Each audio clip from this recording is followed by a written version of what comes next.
Action. Halo semua, perkenalkan gue dari Yama Ardevan dan di sini gue bakalan review Tinggal Meninggal yang gue habis nonton tuh di bioskop. Ini film karya Christo Emmanuel dan dia itu bukan sutradara. Maksudnya ini adalah film pertama dia, debutannya, dan it was very very fun. Ini kayak bukan film yang dibuat sutradara debutan gitu. Ini kayak film yang ya udah sutradara lama yang udah biasa buat film bagus dan buat film lagi, rilis film baru lagi, dan jadinya seperti ini.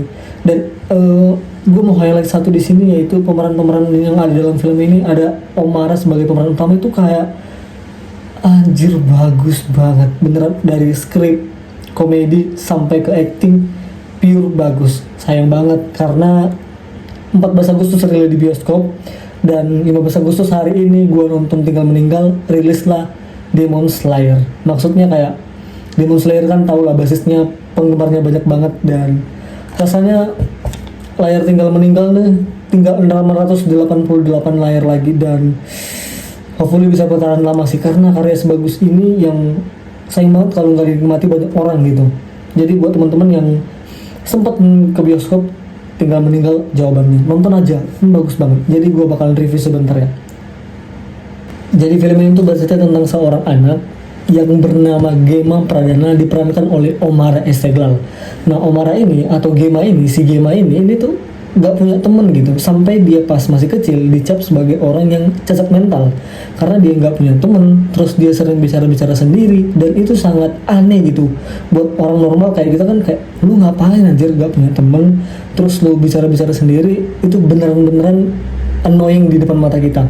Jadi dia tuh nggak punya teman sampai dia dewasa, sampai dia kerja di satu agensi ini berfokus di sosial media. Nah, disitulah ketika bapaknya meninggal, nah dia cerita ke teman-temannya yang satu kantornya, satu divisinya itu, kalau bapaknya meninggal. Nah, dari situ teman-temannya ngerasa harus iba ke dia, mulai menunjukkan simpati, dan dia ngerasa kayak kok mereka mulai perhatian ya, dan dari perhatian mereka tuh rasanya kayak aku dapat suatu hal yang membuatku nyaman, yang membuatku percaya diri buat mengarungi hari-hari kalau aku diperhatiin dan kalau aku diajak ditemenin gitu. Gak cuma temenan tapi beneran ditemenin gitu. Nah, kan fasenya kan ada kan, fase kematian itu. Jadi mungkin seminggu setelah itu ya orang-orang lupa dan kembali ke kesibukannya masing-masing.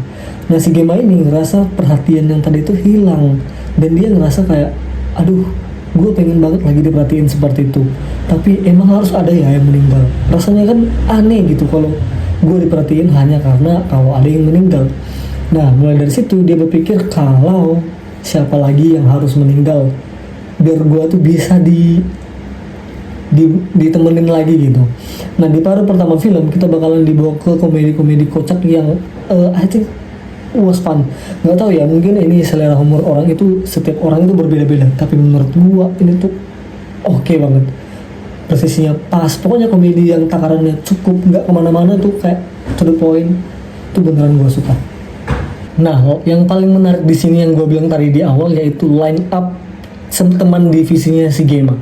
Jadi ada Gema, Omar Esteglal, Danu, si Mario Kaisar, sama Naya, si Nada, terus si Mawar De Jong sebagai Kerin, dan Ilham si Ardit, dan yang terakhir masih ada lagi Cindy Huang sebagai Adriana, dan Pak Cokro si Mudlaki Aco yang namanya sutradara agak lain. Dan beneran bagus banget acting mereka semua.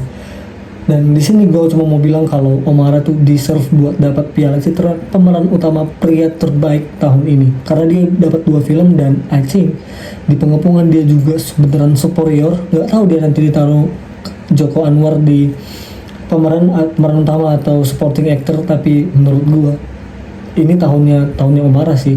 Semoga beneran terjadi, karena rasanya orang-orang yang udah acting bagus, dapat project film yang bagus, dan masalahnya lagi, skrip ini skrip asli yang bukan dari kisah nyata, bukan dari trend viral.